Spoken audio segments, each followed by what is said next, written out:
సీతాకాంత్ రామలక్ష్మి వాళ్ళ అమ్మ నాన్న ఇంటికి తీసుకువస్తాడు. అది చూసి రామలక్ష్మి ఒక్కసారిగా షాక్ అయిపోతుంది. ఇక సీతాకాంత్ మైథిలితో ఇలా అడుగుతూ ఉంటాడు, ఏంటి ఈ ఇల్లు చూస్తుంటే నీకేమైనా గుర్తుకు వస్తుందా అని చెప్పి అడుగుతాడు. అది వినగానే అక్కడ ఉన్న రామలక్ష్మి అయితే నాకు ఈ ఏరియానే తెలియదు అన్నాను, ఇంకా ఈ ఇల్లు చూస్తే నాకేం గుర్తు వస్తుంది అని చెప్పి అంటుంది. దాంతో సీతాకాంత్ అయితే తన మనసులో ఇలా అనుకుంటూ ఉంటాడు, ఇంకా ఎంతకాలం నువ్వు నీ మనసులోని మాటను బయట పెట్టవో నేను చూస్తాను రామలక్ష్మి.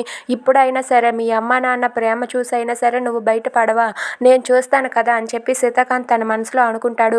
ఇక సీతాకాంత్ అయితే దిగండి దిగండి మైథిలి గారు, మీకు కొందరిని పరిచయం చేస్తాను దిగండి అని చెప్పి అంటాడు. దాంతో అక్కడ ఉన్న మైథిలి అయితే సరే అని చెప్పి కారు దిగి సీతాకాంత్తో పాటు కలిసి వాళ్ళ ఇంట్లోకి అయితే వెళ్తారు. ఇక మైథిలి రూపంలో ఉన్న రామలక్ష్మి అయితే అక్కడికి వెళ్తుంది.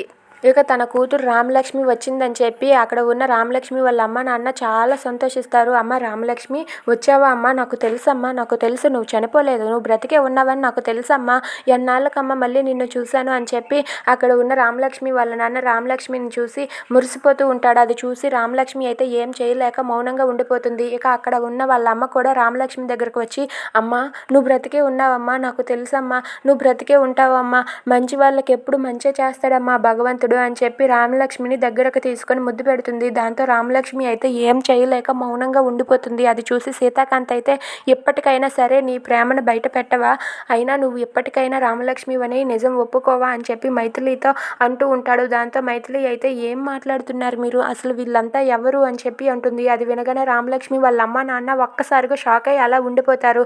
ఇక సీతాకాంత్ అయితే ఏం చేయలేక మౌనంగా ఉండిపోతాడు. If you like this video please subscribe.